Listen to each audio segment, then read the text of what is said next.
Maraming salamat po pala sa pagdalaw sa araw na ito. Siguro naman alam niyo kung ano ang punto namin sa pagpupula na ito. Una sa lahat, nais ko muna magpapakilala sa inyo. Ako nga po pala si Smart na Ligirutas at ang ating assistant na si Alia Sula. Kami po pala ay nasa departamento ng Department of Social Welfare Development. Ang programa ito ay tinatawag po namin Summer Job Program. Ito ay para sa mga nag-aaral ng kolehiyo natapos sa pang-financial na pangangailangan sa isang mag-aaral. Kami po ay nandito para sa portahan na yun. Una sa lahat, kailangan niyo po magpaisa sa aking assistant na si Alia. At ang gagawin lang naman ay maglilinis na kayo ng 4 sa isang araw, 4 na oras sa isang araw. 2 oras sa umaga, 2 oras sa hapon. May katanungan po ba kayo? Sir, kailan mo ba ito matatapos? Matatapos po ito ay nasa 20 days.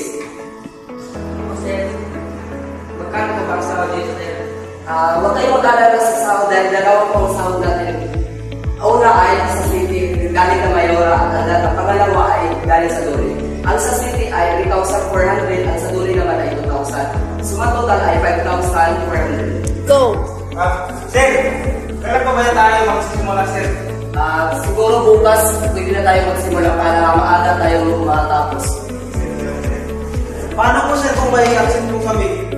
Siguro sa aming pagkakalam sa city mayor's office, kapag may absent kayo, siguro parang hindi kayo mabibigyan sa dole na 2,000 na amount.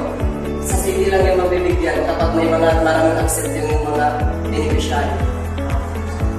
Ano po ba ang makukuha ng beneficio nito? Siguro sa pagkakaalam ko, ang mga beneficiary ko nito ay sa yung cash assistant at saka educational support at para sa mga supplies, school supplies.